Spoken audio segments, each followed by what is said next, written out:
As I said off the top, Rebecca Brimmer is the president and CEO of Bridges for Peace International, a wonderful ministry that has been meeting the physical and spiritual needs of people in Israel, both Jewish and Arab, for how many years, Rebecca? Well, our history goes back over 50 years when our founder came to Israel, but since 1976 we have been officially registered. The founder was? Dr. G. Douglas Young. Boy, he's a Canadian. I know. Didn't he have an impact? I mean, oh my. When you think about it, the 7 years we lived there, I kept running into his name and his work all of the time, especially in the context of the local Rotary Club. Everybody, you know, Young's legacy was just was huge, and he was a Canadian.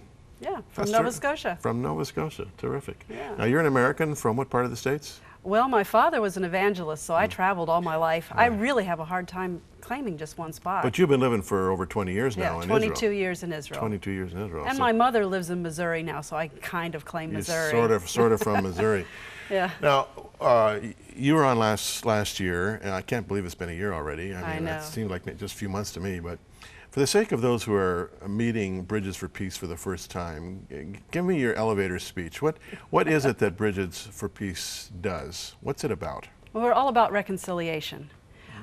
Jewish people believe that Christians are some of their worst enemies. Unfortunately, they believe that Hitler was a Christian, and they believe that Christians killed 6 million of their family members.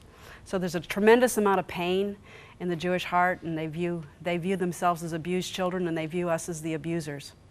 So our mission is to change that perception. And we help by educating Christians all over the world and helping them understand why Jewish people feel the way they do. And then we collect money from Christians, and we do acts of kindness in Israel.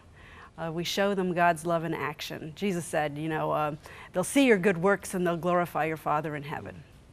So we're giving 70 tons of food every month for example. You know, that 70 tons a month? A month. Yeah, yes. you know, with your predecessor, I went into one of the food depots there in Jerusalem. I was astonished at the volume and the groups of people who were coming in to pick up supplies. A lot of them were ultra-Orthodox Jewish people. And I said, what's up here? And he told me, he said, these are ultra-Orthodox Jewish charities who get their supply from our charity. I'm thinking, well, there you go. You're helping other charities, Jewish charities, do their work. That's right. And we're doing it in such a way that everybody that receives the food knows that it's coming from Christians. Christians like Canadians and Americans, South Africans, all over the world.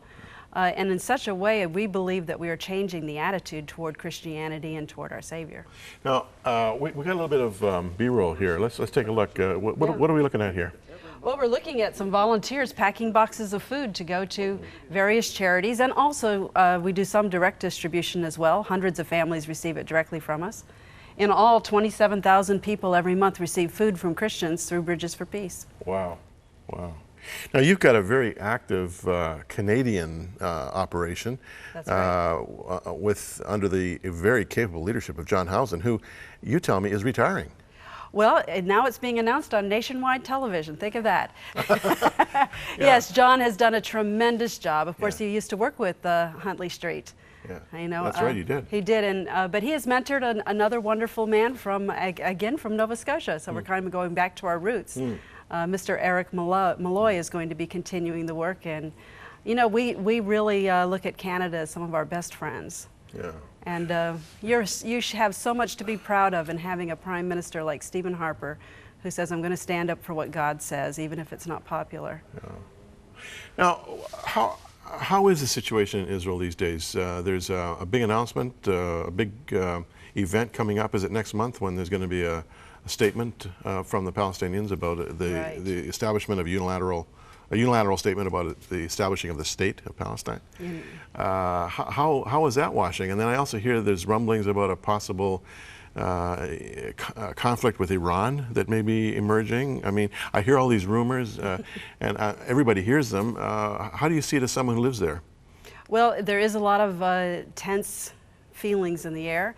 And you know, it's interesting, as a Christian in Israel, you don't always get called into the foreign ministry to get briefed on issues. But a week before I came here, that's exactly what happened. They called in 9 leaders from various Christian organizations and said, we need your help because we're very concerned about what's happening in September.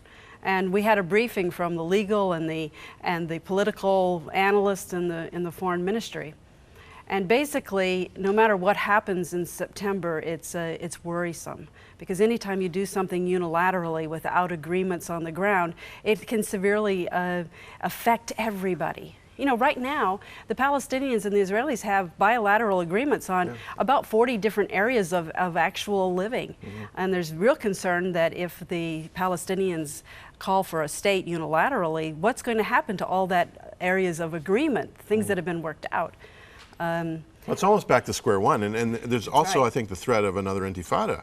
Exactly, because if they declare in the General Assembly, for example, a Palestinian state, and the Security Council doesn't endorse it because one of the 5 permanent members vetoes it, then the concept in Israel is that there will be another intifada. There'll be violence in the streets because what they had hoped for to bring a change won't really have any change on the ground. Now, there is such a shift going on right now. I mean, the fact that Hamas and the Palestinian Authority are trying to agree on things, I think reflects the fact that there's been a geopolitical shift. You know, the Palestinian Authority, they've lost Egypt. Hamas has basically lost Syria because of distractions, you know, within their countries. Right. And by losing Syria, they've also lost Iran's support, at least as they knew it. And so now suddenly they need each other. Is this unilateral declaration going to include some kind of a unity between Gaza and the rest of them? You know, most people in Israel, most of the Israeli analysts believe that what's happening here between Hamas and Fatah is only for this September meeting. They actually, the leaders of the Fatah movement, which is in the West Bank, haven't been to Gaza for 4.5 years. They're really not talking to each other. It's sort of a brokered deal to be able to go to the table. I was in the Knesset for a briefing 2 weeks ago, and Avi Dichter, who's a Knesset member with the Kadima party, which is to the left, he said, at the present time, there is no hope for a peace or a 2-state solution, because frankly, if we went to the bargaining table right now, we'd end up with a 3-state solution.